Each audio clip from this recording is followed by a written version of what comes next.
मुंबईच्या महापौर पदाबाबत आता कोणतीच तडजोड करू नका, शिंदेंच्या भूमिकेमुळे दिल्लीतील भाजप पक्षश्रेष्ठींचे निर्देश आहेत। जय महाराष्ट्राला सूत्रांनी माहिती दिली आहे। मित्रपक्षांशी कडवटपणा टाळण्याचाही सल्ला देण्यात येतोय। मुंबईच्या महापौर पदावरती भाजप ठाम असल्याचं सुद्धा सूत्रांकडून सांगण्यात येतं। तर ठाण्यातही भाजपकडून 2 वर्षांसाठी महापौर पदाची मागणी करण्यात येते।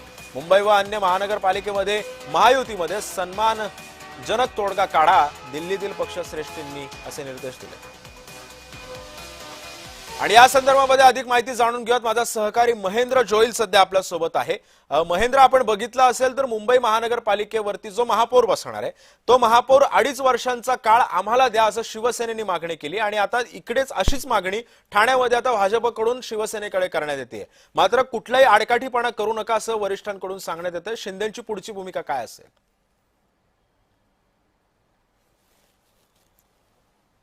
नक्कीच सिद्धेश, पाहिलं तर मुंबई महानगरपालिका निवडणुकीचा निकाल लागलाय, मात्र महापौर कोण होईल याबाबत अद्यापही कोणत्याच पक्षाकडून म्हणजे महायुतीकडून काही अद्याप पाऊल ठोस असं दिसत नाहीये।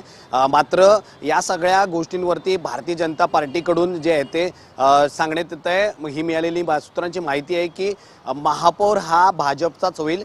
मात्र ज्या अन्य महानगरपालिका आहेत किंवा मुंबई महानगरपालिका आहेत त्यामध्ये महायुतीमध्ये जो आहे तो समन्वय साधण्याचे निर्देश आहेत ते दिल्लीच्या नेतृत्वाने दिले आहेत। या पलीकडे जर पाहायला गेलं तर शिंदेंची जी भूमिका आहे की 2.5 वर्ष मुंबई महानगरपालिकेत त्यांना मिळावे, मात्र इतक्या वर्षानंतर जे आहे ते भाजपला एवढं बहुमत मिळालंय आणि त्यावर कार्यकर्त्यांचा मान राखणं फार महत्त्वाचं आहे आणि महापौर भाजपचंच व्हावं अशी दिल्लीच्या नेतृत्वाची जे आहे ते राज्यातील नेत्यांना निर्देश दिले आहेत। त्यामुळे जे